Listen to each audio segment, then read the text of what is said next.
자, 생생부동산 클리닉으로 부동산 가이드의 문을 열어보도록 하겠습니다. 월요일 이 시간 함께 하시는 분이죠. R&D 하우스 김기현 이사 나오셨습니다. 어서 오세요. 네, 안녕하세요. 네, 반갑습니다. 자, 오늘도 방송 보시면서 여러분들의 궁금증을 해결해드리기 위해서 저희가 전화와 문자 열어놓고 있겠습니다. 전화는 0220776356번 이용하시면 되고요. 무료 문자도 있습니다. 013-3366-8290번 이용하실 수가 있습니다.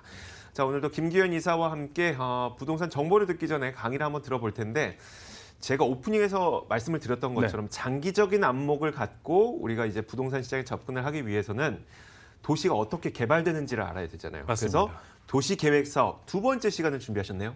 네, 그렇습니다. 사실은 이제 가장 중요한 게 법에서도 공법과 사법이라는 게 있고 또 위에는 헌법이라는 그런 개념이 있는 것처럼 사실 이게 이제 공법에 대한 부분인데 그 위에 가장 중요한 게 국토계획 및 이용에 관한 법률이에요. 그 전에 이제 1962년도에 도시개발법이 있었고, 그리고 또 그 안에 이제 2002년도에 이게 통합이 됐거든요. 네. 국토이용관리서부터 도시개발이 같이 통합이 돼서 국토를 어떻게 효율적으로 개발하고 또 이용할 수 있는지에 대한 그런 법률을 만들어졌단 말이에요. 2002년에. 그런데 이 오늘 얘기하는 도시계획 사업 같은 경우는 부동산 공법에 해당되는 거죠. 그러니까 공법이 과연 뭐냐라고 이제 질문을 이제 할 수가 있는데, 공법은 쉽게 얘기해서 예를 들면 도로를 짓거나 아니면 주택을 지을 때 그냥 마구잡이로 지으면 안 되잖아요. 그렇죠. 무질서하게 되겠죠. 네네. 그렇기 때문에 공공의 어떤 질서를 유지하는 그런 법률을 지키면서 그 안에서 도로법이라든가 또는 주차장법이라든가 또는 건축법, 주택법 이런 것들이 이제 들어가게 되는 거겠죠. 그런 부분에서 도시계획사업도 그 부동산 공법의 일종의 하나다라고 이해를 하시면 좋을 것 같습니다. 네.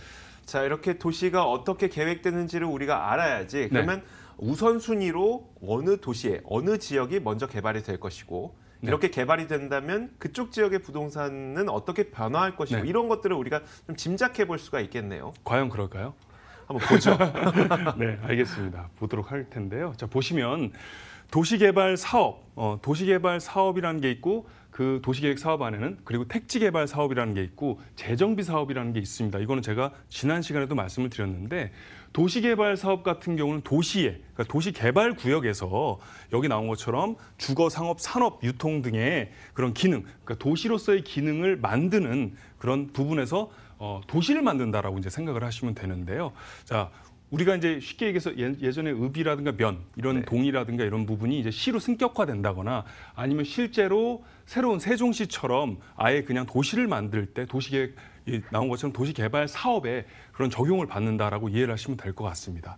자, 그리고 나서 지금처럼 이제 하나의 도시가 만들어지는 거겠죠. 그러려면 이 안에 도로의 기능도 있어야 되고 또 기반 시설이라든가 여러 가지 또는 학교라든가 또는 주택이라든가 이런 부분들이 다 들어서서 꼼꼼하게 도시 기능을 유지를 해야 된다는 부분에서 도시개발 사업을 이해하시면 좋을 것 같고요.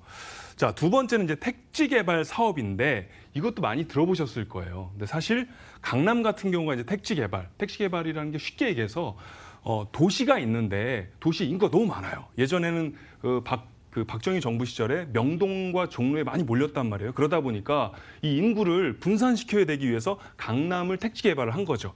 그런 식으로 이제 택지 개발 사업 같은 경우는 인구를 분산시키기 위한 사업이다. 주택 인구를 그렇게 이해를 하시면 좋고, 주택난 해소죠. 여기 나온 것처럼. 그리고 또 하나는 이제 1기 신도시, 2기 신도시, 3기 신도시라는 얘기가 있지 않습니까? 그런 것처럼 1기 신도시 같은 경우는 지금 1989년 전두환 정부 시절에 이제 마련이 됐었고, 2기 신도시 같은 경우는 바로 이제 노무현 정부 때, 그리고 3기 신도시는 문재인 정부 때 지금 이렇게 최종 3기 신도시까지 주거난을 해결하기 위해서, 해소하기 위해서 인구를 분산시키는 부분이다라고 이해하시면 좋을 것 같습니다.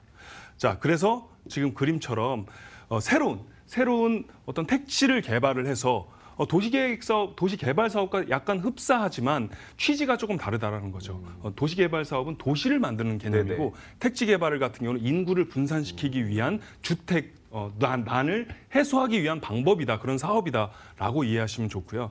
자, 지금 이걸 한눈에 요약해서 조금 말씀드리자면, 도시개발 사업 같은 경우는 도시개발법에 적용을 받아요. 그리고 택지개발 사업 같은 경우는 택지개발 촉진법, 그리고 도시정비사업 같은 경우는 도정법이라고 하죠. 흔히 말해서 도시 및 주거환경정비법에 적용을 받는데, 결국 이 상위는 국토계획 및 이용에 관한 법률에 한해서 그 안에서 이제 적용을 받게 되는 거죠. 여기 나온 것처럼 도시기본계획이란 말이 있지 않습니까? 자, 도시기본계획은 그 위에 이제 광역 도시계획이라는 게 있고 또 그 위에는 국토종합개발계획이라는 게 있는 것처럼 결국에는 다 위에 상위법에 적용을 받고 동시에 적용을 받기도 한다라는 거죠. 자, 그래서 하나 알아두시면 좋은 게 도시개발 사업 같은 경우는 수용, 환지 또는 이게 같이 혼재해서 혼용 방식으로 쓰기도 하는데 수용은 말 그대로 그냥 그 주택을 수용해서 돈으로 이제 바꿔주는 거죠. 그리고 환지 같은 경우는 땅이라든가 대토 같은 이렇게 토지를 다시 이제 바꿔주는 그런 개념으로 이해하시면 되고요. 택지개발 사업 같은 경우는 수용 방식으로 주로 이루어지고 도시정비법 같은 경우는 바로 관리처분이라고 해서 주택에 대한 그런 것들 처분하고 입주권을 할 것인지 아니면 현금을 청산할 것인지 이렇게 이제 나눠져서 이해를 하면 좋을 것 같습니다. 자, 하나만 더 해볼 텐데요. 그래서 이제 여기 나온 것처럼 시행 같은 경우는 보통 도시개발 사업 같은 경우는 공공, 민간 그리고 민관 공동이 같이 이제 함께 참여하는 그런 방식으로 많이 하고 택지개발 사업 같은 경우는 공공사업이지만 주로 민간 공동 시행이 허용이 된다라고 이해하시면 되고요. 특히 이제 도시정비법 같은 경우는 쉽게 얘기해서 뭐 주택 재개발이라는 게 있고 주택 재건축이라는 게 있고 이 안에 요게 조금 어려운 부분인데 재개발, 재건축 왜냐하면 이제 도시가 너무 노후화됐어요. 재건축이라든가 이런 부분은 30년 이상 됐을 때 안전진단 D를 받았을 때 이제 행해지는 건데 재건축, 재개발 그리고 도시환경 개선 사업이라고 해서 뉴타운 사업, 도시환경 그리고 정리 사업이라고 해서 관리 사업이죠. 관리 사업이라고 해서 지금 이제 얘기하는 그런 도시 재생 사업이죠. 문재인 정부 들어서 도시는 놔두고 그 안에서 조금씩 이제 그 도시를 특성화시키게 만드는 그런 사업이다라고 이해하시면 됩니다. 이게 조금 어려워서 네네. 제가 조금 자세히 설명을 드리고요. 이런 부분 같은 경우는 조합 위주의 조합이란 말 많이 들어보셨잖아요. 조합이 이루어져 갖고 주택 재건축이라든가 재개발을 시행을 한다라고 이해하시면 좋을 것 같습니다. 자.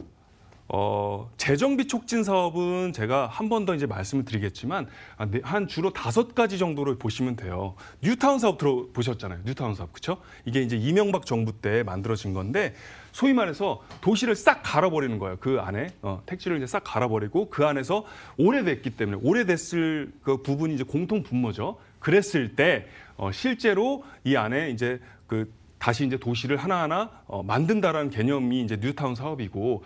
주택 재개발 사업과 좀 비슷하죠. 좀 큰 주택 재개발 사업이다라고 이해하시면 좋을 것 같고요.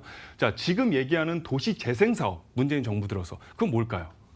소규모. 맞습니다. 소규모이면서 네. 뭐 다문화 거리라든가 또는 뭐 카페 거리라든가 여러 가지 그 지역의 특성이라는 게 있거든요. 네네. 아니면은 뭐 도서 지역이라든가 그런 부분을 조금 더 활성화시켜서 그 도시의 유니크한 부분을 오히려 관리를 해주는 거죠. 그래서 무분별하게 뉴타운 사업 같은 경우에 장단점이 있었는데 장점은 아예 그냥 도시를 싹 깔아버리니까 깨끗한 느낌은 있지만 사실 젠트리피케이션이라고 해서 그 안에 있는 사람들 내쫓는 부분도 있었단 네네. 말이에요. 그래서 도시재생사업, 즉 문재인 정부 들어서는 조금 더 그런 부분에서 주민도 살리고 그리고 실제 그 거리라든가 도시를 조금 더 유니크하게 만들겠다라는 개념으로 이렇게 과거와 현재가 공존하는 개념이죠. 미래가. 그런 부분에서 도시재생 사업을 이해하시면 좋을 것 같고요.